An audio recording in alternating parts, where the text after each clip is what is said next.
This tutorial video is designed to show you how to use an applet called Plinko in the binomial distribution, as well as actually using a video clip from the actual game show Plinko from The Price is Right in your classroom to help illustrate some of the concepts involving the normal distribution.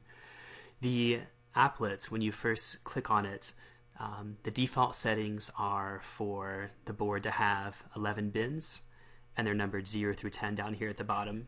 The probability of 0.5 is just that when the balls start dropping, which I'll illustrate here, that they have a 50-50% chance of going either left or right, and you can alter that if you desire.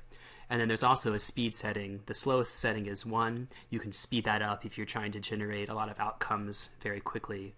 But what happens is that this applet it's an interactive version of what's sometimes called a quincunx board or a Galton board or Galton box. But it's basically showing you that when you set loose the balls on these pins here, that the outcomes we find down here from bin 0 through 10, it approximates the normal distribution curve. And so in my classes, when I've put this on the screen, students are pretty fascinated by it. I was actually quite surprised at first.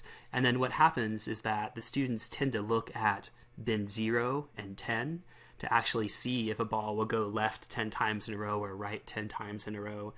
And so over time, instead of trying to force what I thought the lesson should be like or what I thought this applet should show on the students, I just kind of went with that and focus on, for example, what is the probability of a ball dropping into bin 0 going left 10 times, and talking about the probability of that.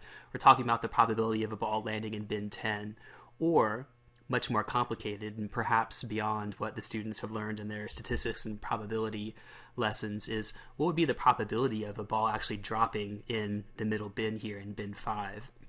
So in this applet, what you can see down here at the very bottom is that the count is showing you how many balls have actually dropped into the bins. The mean is counting each ball that drops in bin 0 as 0, each one in 1 as 1. It's showing you the mean value. Variance is the variance, and to find standard deviation you would take the square root there. That's something you may have to eventually instruct students on. Right now it's saying that in bin 10, which you can see the kind of dark black underline here, they're actually bin count 0, which means there actually are no balls that have dropped in bin 10 yet. If you click on any other bin, for example, bin 0, and if you're using a smartboard, you could just tap on bin 0, or you can use your cursor keys to move left and right. You can see that of the 1,330 balls that have dropped, 2 of them have actually dropped in bin 0. And so you can use this if you like to talk about the difference between the theoretical probability, how often we would expect a ball to drop in bin 0, and the actual experimental probability that we see here in the simulation.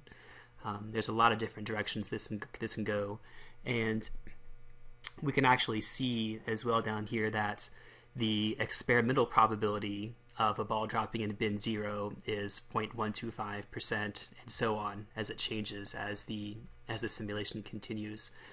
You can also get into talking about confidence intervals. For example, if I move the cursor to just show bins 4, 5, and 6, it's showing that roughly about 66% of the balls have dropped in those bins so far. So you can use that to talk about kind of the Algebra 2 standards of the area underneath the normal distribution curve.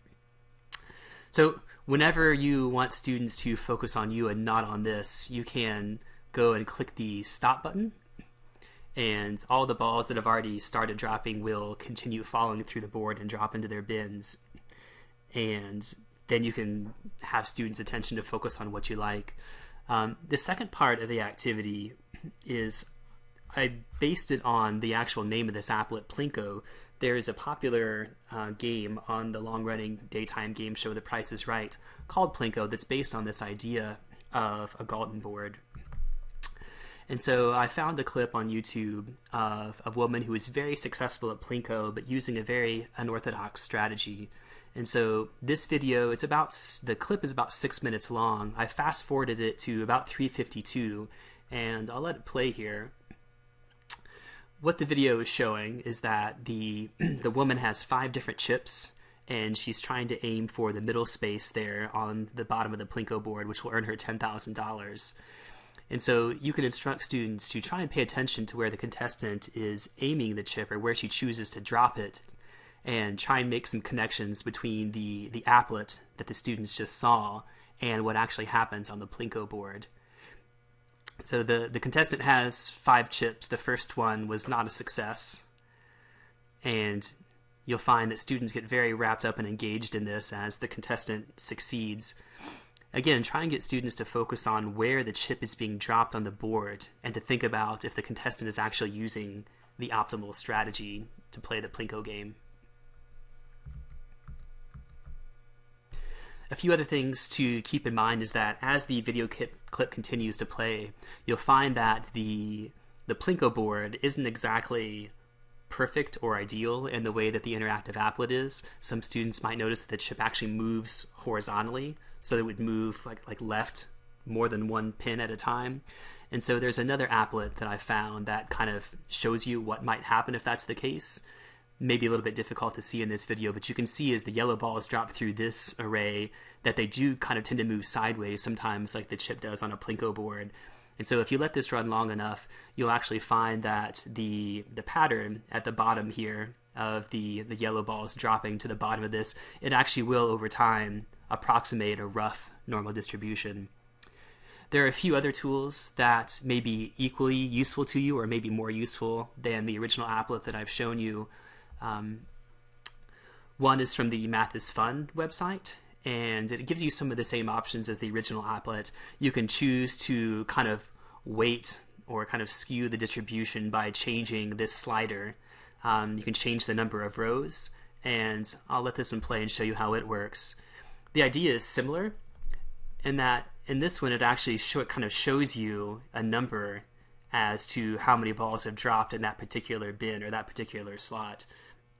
So this can be useful if you are trying to emphasize the actual kind of what would be considered the bin count in the original applet.